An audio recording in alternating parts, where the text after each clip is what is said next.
Assalamualaikum warahmatullahi wabarakatuh. Saya Rita Nurkma, perwakilan dari kelompok 5 dan teman saya Naila Ini Haidani dari kelompok 5 dan Bapak peternakan Raifan Naufal.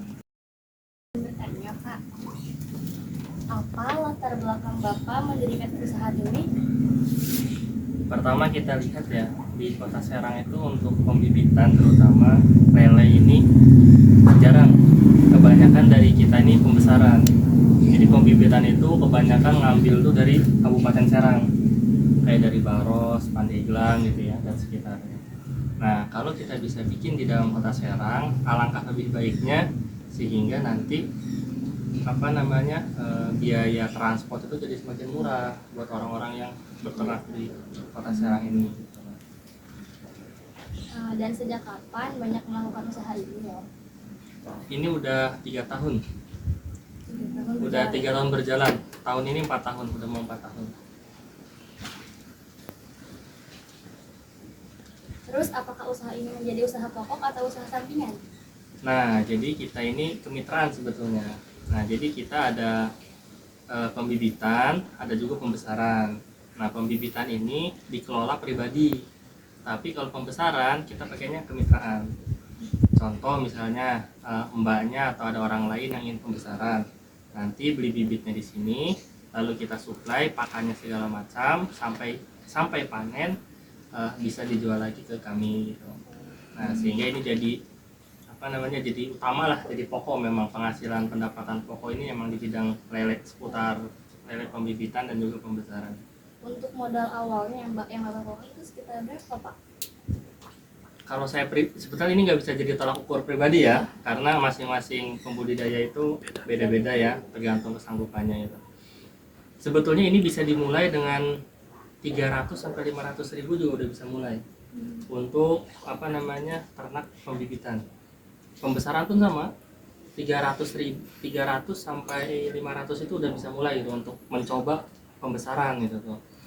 Nah, cuman kalau saya pribadi, karena saya dari nol untuk di sini ya, belum bikin tempatnya, beli tanahnya, bikin kolamnya, itu 200 per Gitu. Iya, kalau dihitung secara total gitu ya, tapi nggak jadi patokan karena bisa dari 300.000 atau sampai 500.000 itu udah bisa memulai itu. Untuk jenis ikan itu jenis ikan apa aja yang Bapak budidayakan?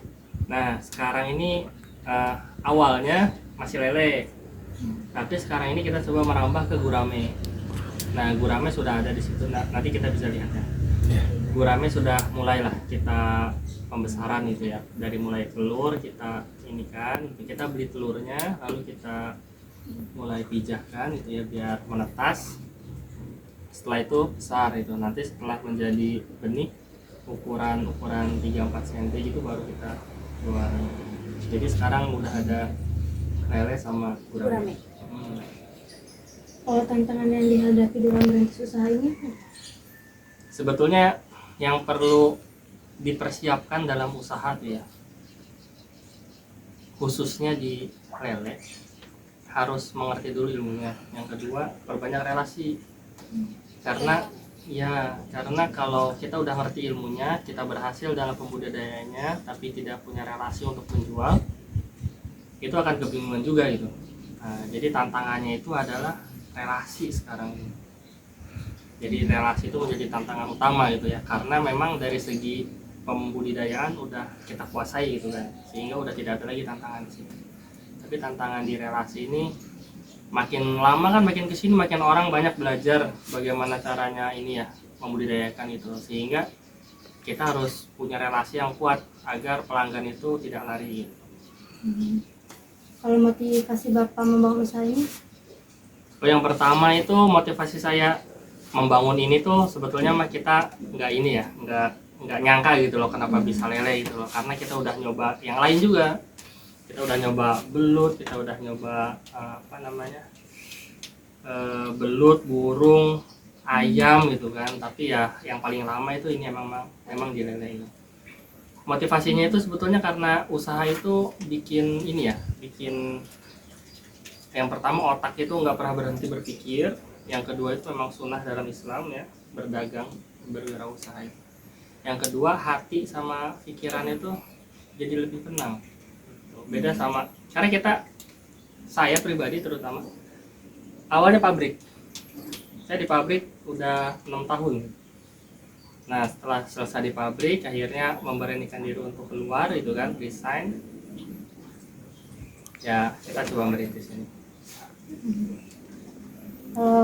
Strateginya apa ya Pak dalam melakukan?